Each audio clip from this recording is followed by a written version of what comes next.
Hello my friends, it's the Game Boy Geek here. Today, we find ourselves at the Central City Medical Center, which is an overcrowded and underfunded hospital. We're all overworked doctors in this terribly understaffed facility, and your job is to keep patients alive until your shift ends. As you make your rounds during your shift, you'll make sure to visit as many patients as you can, making sure they don't kick the bucket while you're in charge. Now, if you're a good enough doctor, you might even cure someone and take the credit for saving a life. But sometimes treating a patient can actually cause complications that future doctors might have to deal with. That's their problem once you're off the clock. Bad Doctor is a tile-laying game for 2 to 4 players, takes 30 to 40 minutes to play, and it's ages 10 and up. It's published by Mayday Games.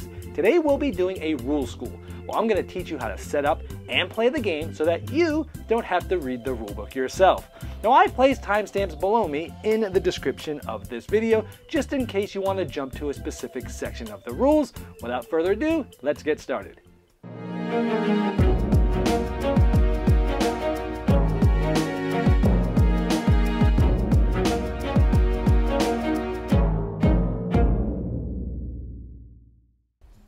Bad Doctor is a tile-laying game for 2 to 4 players where you're trying to score the most points by treating patients and curing patients that die on other players' turns.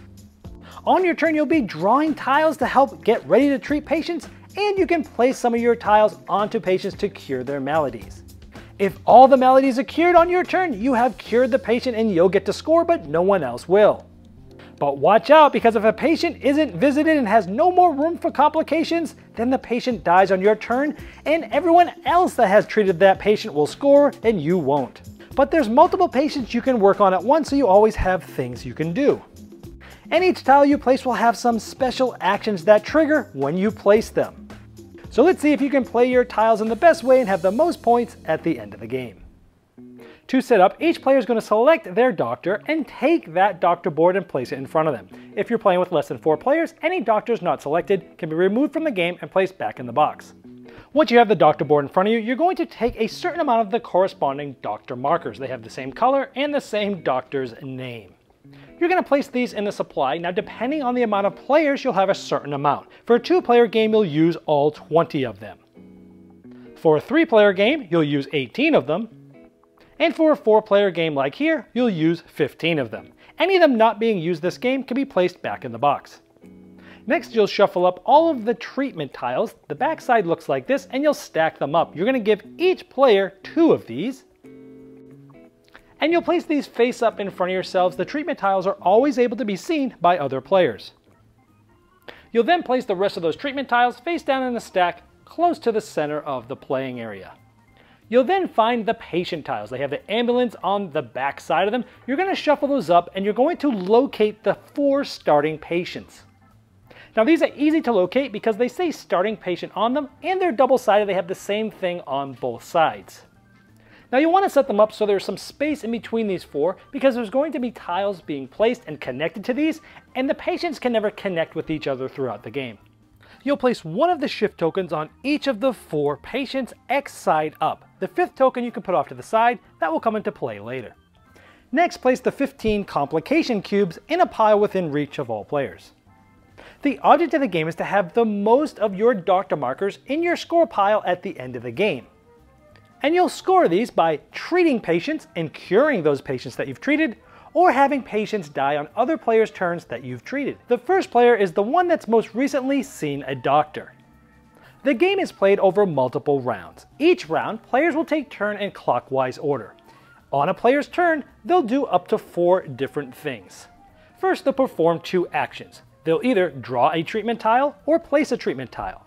Now, they could do both of these once to have your 2 actions, or they could do either of these twice. It does not matter. However, in every player's first turn of the game, they must draw a treatment tile and place a treatment tile for their 2 actions. When you draw a treatment tile, you'll take the top tile of that stack and you'll place it face up just in front of you with the others.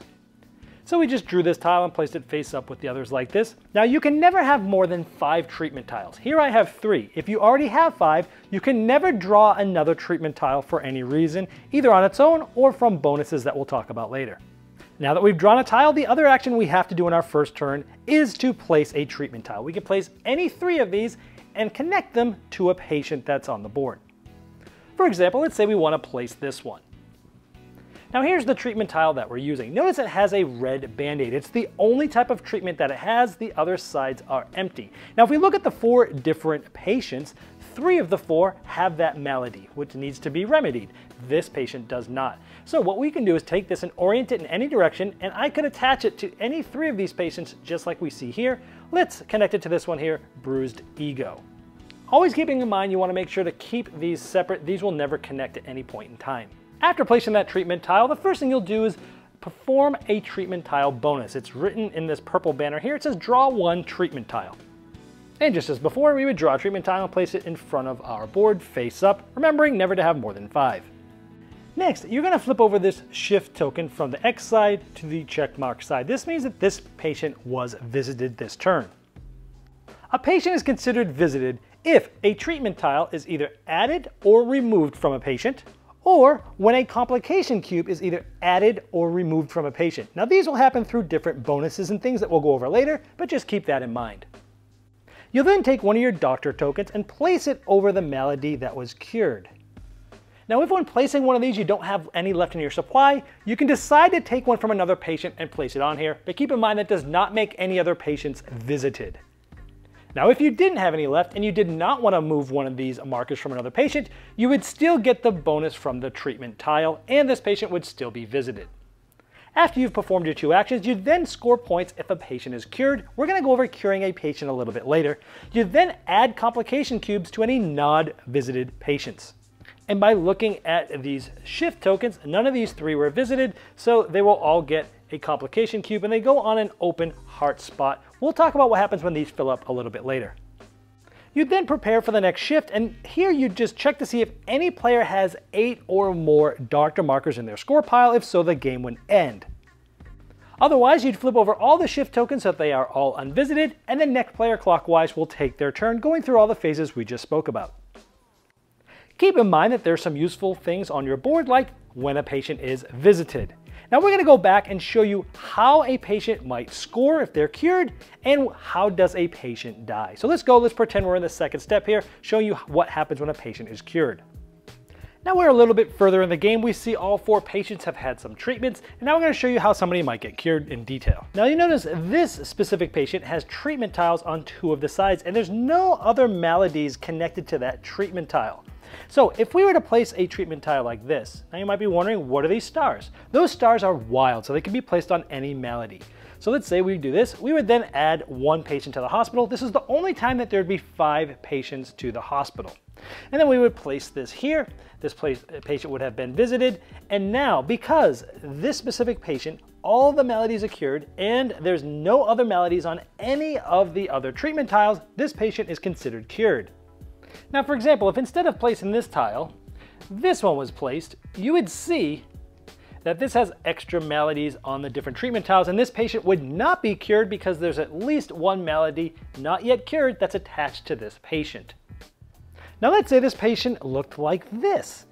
It has maladies cured all here, here, here, here, but there is still 1 that's at least connected anywhere to this patient that still has a malady, so it's not cured yet.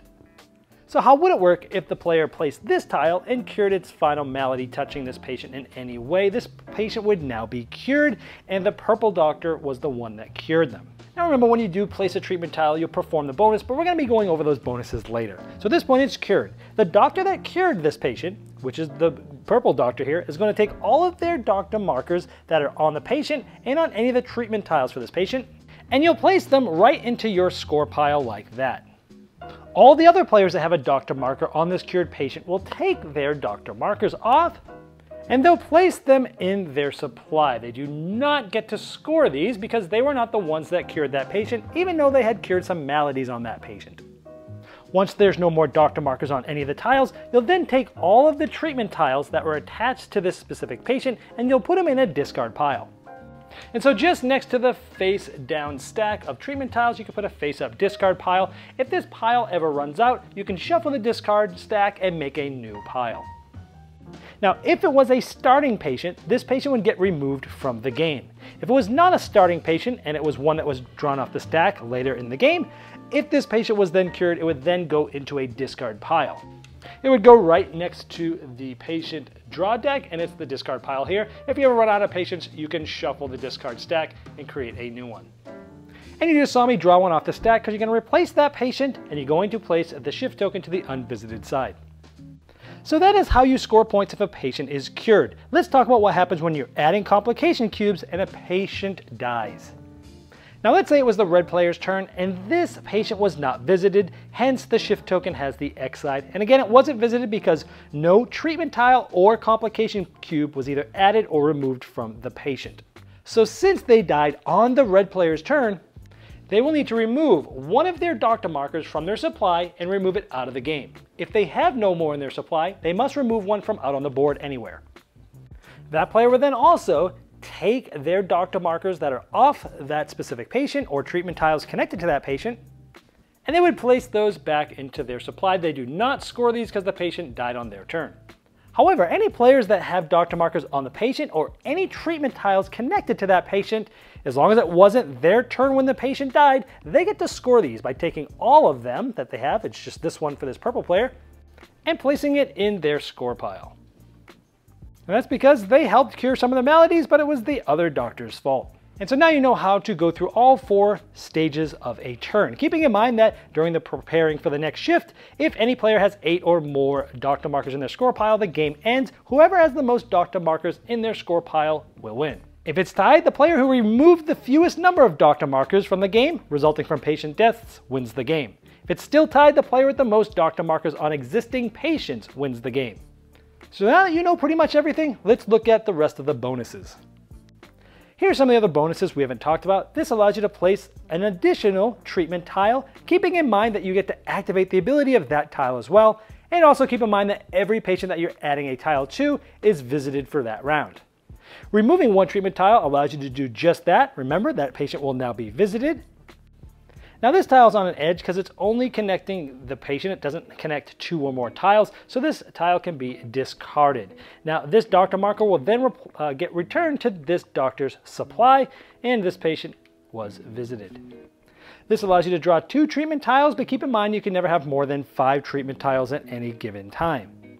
This one allows you to remove 1 complication cube from a patient, remembering that that causes that patient to be visited. And this one allows you to move 1 complication cube from one patient to another, again remembering that both of those patients are now visited.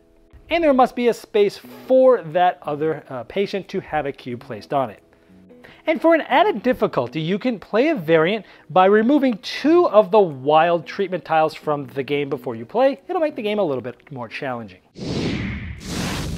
Well, I hope this helped you dive right into Bad Doctor and get to the fun quicker than you normally would if you had to read the rulebook yourself. Now, if you have further questions about the rules, I've placed a link below me in the description of this video, and that's the best place to ask them because not only will I be notified, but so will Mayday Games.